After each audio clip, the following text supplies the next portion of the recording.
Buenos días para todos. Somos estudiosas de psicología de séptimo semestre de la Universidad Manuela Beltrán. El día de hoy se realizará un debate sobre los subsidios de transporte públicos en las grandes ciudades. Damos inicio presentando a las participantes. Camila Lizarazo, a favor. Carol Peña, en contra. Y quien les habla como moderadora, Lady Rodríguez. Entonces, damos inicio a nuestro debate el día de hoy. Para ello, tenemos las siguientes instrucciones para tener en cuenta durante la realización del mismo. Primero, deben tener en cuenta el tiempo para responder respecto al tema. 3 minutos para cada pregunta y se les avisará cuando reste menos 1 minuto. Ser respetuoso con la opinión de cada uno de los ponentes. No pueden hablar al mismo tiempo. Respetar el tiempo sin interrupciones de quien está hablando. Uso correcto del lenguaje. Tener claridad y dominio sobre el tema a debatir. Se les indicará en qué momento deben iniciar a hablar y finalizar su idea por medio de unas tarjeticas. Se mostrará una tarjeta que dice tiempo menos 1 minuto, la cual se le avisa el tiempo que queda para finalizar su idea. En caso dado, entonces serán dadas a través del lenguaje verbal. Damos inicio con la primera pregunta que dice lo siguiente. ¿Creen que debe subsidiarse el transporte público en las grandes ciudades? ¿Por qué? Damos paso a Camila Lizarazo. Bueno, yo digo que sí y que, bueno, y tengo argumentos según la Alcaldía Mayor de Bogotá. Dice que existe pues dos justificaciones para esto. La primera, pues que el llamado efecto Morin, que inicia que, que a mayor frecuencia de buses genera mayor bienestar para todos los pasajeros de ruta, dando un promedio desde de que se puede generar un menor tiempo. Pero para que esto funcione, se necesita pues estos subsidios, generando que hayan más buses y que la gente tenga beneficios con respecto a que va a llegar más rápido también a sus lugares de trabajo. Y lo otro, que también hay otro beneficio con respecto al transporte privado, ya que estos pueden generar pues también lo que es la contaminación, las congestiones, los ruidos, y pues utilizando el transporte público se puede evitar esto y también puede generar eh, mayor, mayores utilidades con respecto a esto. Muchas gracias por la intervención. Damos paso a nuestra participante Carol Peña en contra.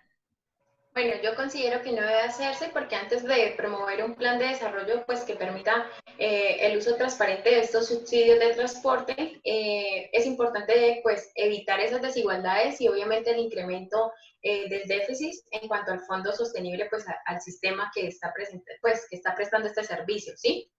Es necesario entonces acordar unos principios fundamentales, pues porque este tema se vuelve una responsabilidad para toda la ciudad, ¿sí? Por ejemplo, se deben que tener en cuenta mecanismos que nos ayudan a verificar que realmente son esos usuarios los que están siendo beneficiados por estos recursos y pues que no sea solamente el operador del servicio, ¿sí? También es importante que se tenga en cuenta lo que sería la tarifa técnica, porque no es solamente ofrecerle estos servicios, estos subsidios, sino también ayudar a que esta tarifa pues pueda presentar o pueda contribuir para que se tengan esos costos de operación. Muchas gracias por la intervención. Damos paso a nuestra segunda pregunta que dice lo siguiente. Existen dos tipos de subsidios, los de oferta y demanda. ¿Con cuál de estos está de acuerdo o en desacuerdo y por qué? Damos paso a Camila Lizarazo a favor. Bueno, yo estoy de acuerdo con el subsidio de demanda, ya que al momento de diseñar este subsidio de transporte urbano está focalizado en la población más vulnerable o que realmente lo necesita. Eh, También para argumentar esta pregunta, según el autor Mendirat, se tienen en cuenta los siguientes aspectos para este modelo. Primero, la definición precisa de la población que necesita estos subsidios. Segundo, el entendimiento de los patrones de desplazamiento de esta población. Tercero, el análisis del impacto del nuevo esquema de tarifas en términos pues, de sostenimiento financiero y accesibilidad. Y por último, pues evitar esos fraudes o esas consecuencias no deseadas con respecto a eso. Muchas gracias por la intervención. Damos paso a Carol Peña, a favor. Bueno, yo estoy de acuerdo con el subsidio de demanda porque este busca pues que las personas vulnerables o las que realmente necesitan esta ayuda puedan ser beneficiadas, ¿sí? Pero ojalá pasara eso. Por el contrario, yo considero que lo que sucede es que encontramos situaciones donde se terminan todas las personas siendo beneficiadas de esto y obviamente al ser todas esto implicaría un mayor gasto y pues son fondos que realmente no se tienen para poder subsidiar a toda una población que independientemente de que tengan o cuenten con estos recursos para poder solventar ellos mismos, no lo hacen. Entonces considero que estoy de acuerdo con que esté el subsidio de demanda bajo las personas que realmente lo necesitan y no pues que terminen gran parte de la población beneficiada. Muchas gracias por la intervención. Damos paso entonces a nuestra tercera pregunta que dice lo siguiente. ¿Se cree que el subsidiar el transporte público beneficia a alguna población? ¿Cuáles consideran que son estas poblaciones beneficiadas? Entonces, Camila Lizarazo, a favor. Bueno, claro, esto es llamado consideraciones de equidad, teniendo en cuenta que el transporte público es utilizado principalmente por las poblaciones más pobres o más vulnerables. Entonces, por eso ese transporte se considera como un instrumento de retribución de ingresos.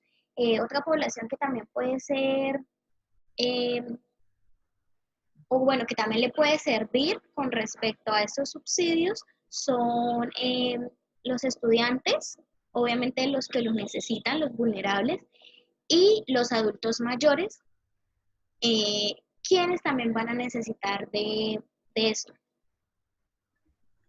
Muchas gracias por su intervención. Damos paso a Carol Peña, en contra. Bueno, yo considero que en cuanto a qué poblaciones son beneficiadas, realmente todas, desde los niños hasta el adulto mayor, desde estudiantes o trabajadores, pero el dilema está en cómo son distribuidas estas ayudas, ¿sí? Y el control que se lleva para verificar que efectivamente las personas que estén necesitando esta ayuda están siendo beneficiadas, ¿sí? Además de que se cuenten con fondos para estos subsidios y pues que no se queden por ahí regados en el camino. Muchas gracias por su intervención, Carol. Damos paso entonces a nuestra cuarta pregunta que dice lo siguiente. Según la opción de cada según la opinión de cada participante, ¿creen que el subsidiar el transporte público influye de alguna manera en la sostenibilidad de una ciudad? Damos paso a Carol Peña, en contra. Bueno, yo considero que sí influye, pero de manera negativa, porque por ejemplo, Lombana 2012 afirma que la Contraloría Distrital dice que la tarifa que paga el usuario es generalmente inferior a la llamada tarifa técnica, que es la que hace parte de los costos de este servicio, ¿no? Entonces, generalmente, pues como esto llega a ser inferior, lo que hace es que de alguna manera se tenga que echar mano a otros fondos, ¿sí? A otros fondos que se tienen previsto para circunstancias excepcionales. Entonces, esto implicaría una crisis bastante grande e incluso también la administración ha tenido que inyectar fondos al sistema que superan los 70.000 millones. O sea, realmente si no se lleva a cabo un control y no se hace de manera adecuada, esto puede llegar a generar una crisis económica bastante impactante. Muchas gracias, Carol, por su intervención. Damos paso entonces a Camila Lizarazo, a favor. Bueno, yo digo que sí influye, pero positivamente, porque pues gracias al comienzo de lo llamado Fondo de Estabilidad eh, de la tarifa, se quita esa idea de que se tenía inicialmente, de que el sistema es sostenible. ¿Esto qué es lo que nos quiere decir? Que sí se necesitan estos subsidios. Entonces, aportando con respecto a lo que mi compañera, ella decía que se tenían que inyectar cosas, entonces yo digo que eso eh, sí es cierto y que eso se podría evitar con respecto a estos subsidios, ya que ayudarían a ese sostenimiento del transporte público. eh, que sería como un común denominador, que es una inyección pues de recursos eh, subsidiarios. Y el sistema evitaría como esa pérdida de fuerza que se podría generar o ese estallido social. Muchas gracias, Camila, por su intervención. Continuamos entonces con nuestra quinta pregunta que dice, ¿qué opinan ustedes sobre los recursos que se destinan dentro del salario mínimo para el subsidio de transporte público en las distintas empresas? ¿Creen que los beneficiarios están recibiendo el dinero estimado para ello? Damos paso a Camila Lizarazo a favor. Bueno, con respecto a lo primero, sí me parecen muy buenos estos recursos, ya que aumentan las ganancias del trabajador, ya que es un monto adicional al salario mínimo. Y también, pues obviamente les sirve a estos para su desplazamiento respectivo de su casa a su trabajo y de su trabajo a su casa. También es como un alivio financiero para ellos con respecto a este dinero que reciben.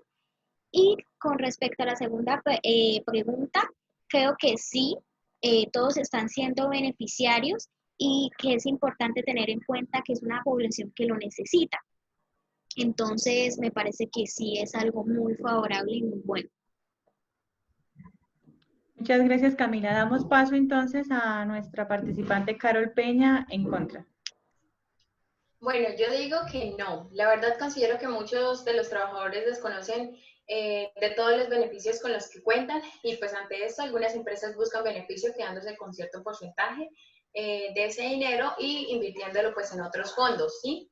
Es más, si hablamos de un salario mínimo y pues como decía, como dice Gómez 2020, no debería hablarse de un salario mínimo, sino un salario vital. ¿Por qué? Porque cada año pues sí, aumenta el porcentaje, pero es que el contexto también sigue avanzando, entonces los gastos terminan aumentando y pues más pues en el caso del transporte, entonces muchas veces no se ve reflejado pues ese aumento porque tras de que aumentan aquí el salario van aumentando otros servicios, entonces es bastante complejo. Muchas gracias, Carol, por su intervención. Para finalizar, entonces, damos paso a nuestra última pregunta el día de hoy en este debate, que hace referencia a, ¿consideran que pueden llevarse a cabo un plan de desarrollo que permita subsidiar el transporte público en la ciudad de Bucaramanga? Damos paso a Camila Lizarazo a favor. Bueno, digo que claro que sí, que se puede llevar a cabo, ya que se ha hecho en otras ciudades grandes como lo de Bogotá, ya que se aplican subsidios al transporte público focalizados en personas con menores ingresos, en adultos mayores, y que pues se pretende ampliar también a los estudiantes con respecto a un proyecto de acuerdo que ya está siendo debatido en el Consejo de la Ciudad. Entonces, con esto podemos ver que sí es posible eh, generar estos subsidios y ya que Bucaramanga también es una ciudad grande, yo diría que sí se podría aplicar en esta y en otras ciudades con respecto a su tamaño. Muchas gracias por su intervención, Camila. Continuamos entonces con nuestra participante Carol Peña en contra. Bueno, yo considero que, bueno, teniendo en cuenta una investigación que se realizó por Dueñas del 2018 acerca pues del transporte, la movilidad en la ciudad, considero que nos hace falta mucho para poder implementar un plan como eso, ¿sí? Diría que es necesario la implementación de estrategias que permitan verificar y llevar a cabo un control de qué personas necesitan este tipo de apoyos y si realmente están siendo beneficiadas. Además que se lleva a cabo investigaciones de las zonas donde estos se encuentran, ¿sí? Donde se encuentra la mayor parte de esta población. Porque, listo, se tienen estos servicios públicos, pero muchas veces pasan por alto que estos deben de ser flexibles para poder llegar a zonas de difícil acceso, ¿sí? Esto con el fin, pues, de que se realice, digamos que estructuraciones más realistas, tanto en la demanda como en el servicio y en el manejo, pues, de la tarifa. Entonces, se mantiene la tarifa, se mantiene también, pues, conocimiento de la demanda, en qué zonas están ubicados, porque no solamente es, listo, tenemos entonces, tienen el servicio y todo el cuento, ¿sí? Hay muchas personas que para poder llegar sí, para llegar al trabajo tienen que coger 1, 2, 3 buses para poder llegar por el hecho de que están ubicados en zonas que son, digamos, poco accesibles, ¿sí? Entonces, esto implicaría también que tuviesen en cuenta eso y que si van a brindar subsidios de transporte se aplique bien y que se les pueda dar también ese acceso a ellos, pues para que puedan también aprovecharlo. Muchas gracias por su intervención, Carol. Bueno, entonces ya para concluir este debate el día de hoy, vamos entonces que cada una de nuestras participantes tuvieron sus respectivos fundamentos para defender cada una de sus posturas frente a la audiencia. También se puede decir respecto a los subsidios de transporte que en algunas ciudades se ha visto por parte de los gobernantes los apoyos en momentos de crisis, como en los habitantes de Bogotá en este momento se ha visto reflejado por la pandemia que estamos viviendo a nivel mundial, que es el COVID-19, que algunos trabajadores han podido recibir este subsidio o este beneficio. También se habla de que se debe cumplir a cabalidad por parte de las empresas y aparte de las personas que están al mando, que cumplan con las diferentes normativas que hay para que estos subsidios se den de forma adecuada y cada uno pueda verse pues de alguna u otra forma beneficiado a nivel personal, laboral y profesional. Y pues ya sabemos que no solamente se beneficia a una sola persona, sino que se benefician muchos, empresas, empleados, empleadores. Con respecto a si se debe o no subsidiar el transporte público en las grandes ciudades, se concluye que se llega al acuerdo de que es posible siempre y cuando se lleve a cabo un proceso transparente, es decir, que se tengan medidas para el control y verificación de que las personas que realmente lo necesiten estén recibiendo este subsidio por parte de las entidades públicas que hacen parte de ello. Muchas gracias, espero poderlos acompañar en otro debate. Muchas gracias a Carol y a Camila por la participación y por defender cada una de sus posturas. Hasta una próxima ocasión. Hasta luego, que estén muy bien. Hasta luego.